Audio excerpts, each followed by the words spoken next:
You like that, Pete? I like when I look right into the lens. You know what I mean? Right into it. I'll stare dead in the face.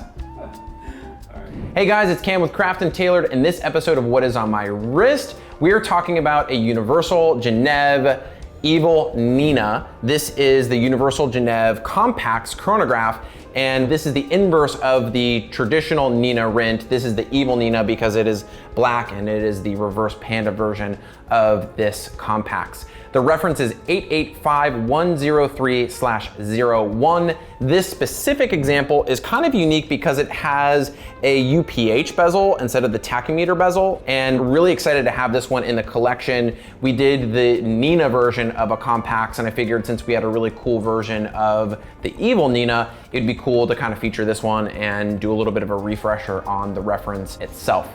So Universal Geneve, a Swiss luxury watch company. It was founded in 1894 as a Universal Watch. We're big fans of the brand. Matter of fact, we have a lot of videos on our channel that feature other Universal Geneve watches. For example, like the Universal Geneve pole router subs and the pole routers. Gerald Genta actually worked for Universal Geneve. His first watch that he ever designed before designing the Nautilus or the Royal Oak was actually the pole router. So we're a big fan of UG for short, but Universal Geneve is a really cool company. I would say that a company that is kind of a bit under the radar in terms of watches that aren't in the limelight as much as, say, like a Rolex or an Audemars Piguet or a Patek Philippe or whatever. Universal Geneve has designed a lot of watches throughout history, most notably the Compax versions of watches. And, you know, we talk a lot about other value-based chronographs being, you know, the Daytona or Breitling. We even go into non-value-based chronographs like the Heuer Carrera range and, you know, a bunch of other stuff. But I'm a big fan of Universal Geneve. I really like the Compax series of watches. They wear a little bit smaller. I don't think they get as much love as some of the other watches from the era. And I think as a result of that, they are still affordable, all things considered. If you were to compare this watch, say, to like a reference 6241 or 6239 in the Rolex 4-digit category, I think there's a lot of bang for the buck in these watches, and they're just as historically significant and horologically significant as some of the other more limelight models, for example.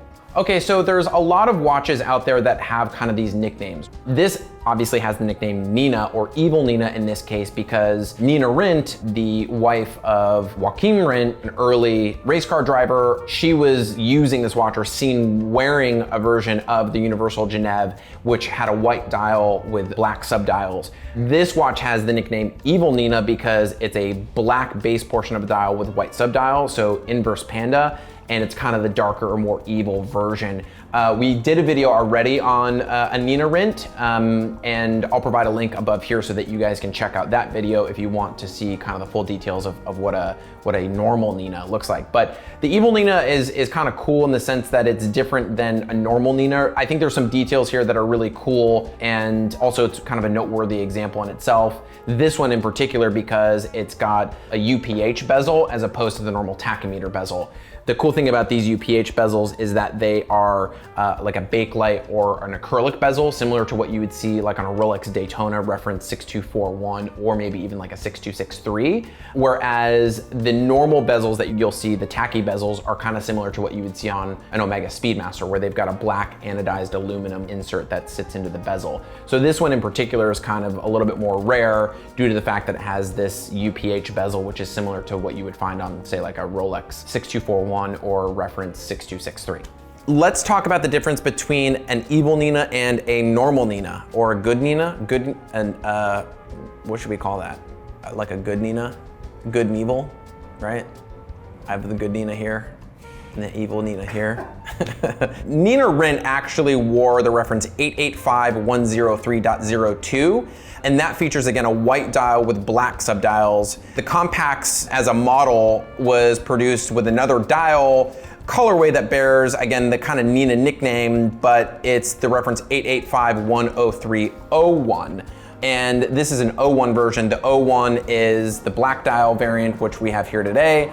And then the white variant, or the good Nina, or the regular Nina, is the 02 variant. So that's basically the difference between the two. So let's do some tech specs on this watch. Let's kind of talk about how it wears. Let's kind of talk about the size, the movement, and all that good stuff. So 3 register, Vintage-Uhren 72 base movement. Basically the same movement that you would find in your Rolex 4-digit watches. Case size is 36 millimeters. Again, comparable to the Rolex manual wound chronographs of that era. Based on my research and kind of the general consensus, the 88-1503s were produced from 1964 to 1967. But what's interesting is based on catalog offerings, the watch was produced and kind of offered in the Universal Geneve catalogs from around 64 to like 76. There's a really great compiled set of data from our friends over at Alpha Hands. They really talk about the 02 reference and not the 01 reference, but these watches were produced basically alongside of each other. And then there's of course different little nuances like subdial hands and little tiny details that make different mark variants of both the 01 and 02 range. One thing that I really love about the watch is that it is 36 millimeters. I like a 36 millimeter chronograph. It wears a little bit larger due to that acrylic bezel, but it kind of wears similar to maybe a 40, but the case measurement across is 36. Lug to lug, it is around 42.5, depending on how you measure it. And then, let me see, on the thickness, about 10 mil. 10 mil thick, 10 millimeter. So Vintage-Uhren 72 base movement, manual wind. I love a manual wound chronograph. Kind of like a cool interpretation of both like a Daytona and a Speedmaster. The Speedmaster Professional Series is much larger than the Daytona or any of those watches of the era. But you kind of have like these twisted lugs, which are really cool, that are Speedmaster-esque. But you also have this flat side case, which is different than a Daytona because the Daytona has an oyster style case. So it kind of wears similar but like unique onto itself, because even though there's kind of like these design inspirations from, let's say, like a Daytona and like a Speedmaster, it's kind of its own thing.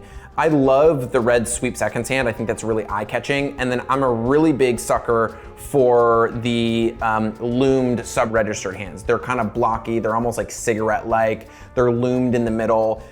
Really, really interesting watch overall. This example in particular with the bakelite or acrylic UPH bezel, I think is like kind of cool. It wears differently than, say, the anodized aluminum bezel version. And then the other thing too is that obviously pump pusher here, we obviously go to like the Space Compax version of the Universal Geneve Compax, and that's where we kind of get into like the waterproof pushers and that kind of stuff. There are also exotic dial variants of the Compax from this era, which are really, really striking and really, really cool. Matter of fact, I think in some cases they're kind of almost cooler than a Paul Newman because of the coloring that Universal Geneve was using for those exotic dial Compaxes of that era. So overall, really, really cool watch. I've got it on this period correct rally strap. Really, really awesome watch overall. I'm really excited to have it in our collection, and kind of having a deep romance with this one. So with that, guys, I want to say thanks for tuning in. Quick note, if you guys want to check this watch out and or other watch accessories, make sure you head over to craftandtailored.com. I'll provide a link up here so that you guys can check that out. Be sure to follow us on Instagram if you're not doing so already, at craftandtailored, or on TikTok at craftandtailored. Hit the bell, do all that stuff. Like, comment, subscribe, tell me you don't like my hair in this video or whatever, and I'll see you guys in the next one.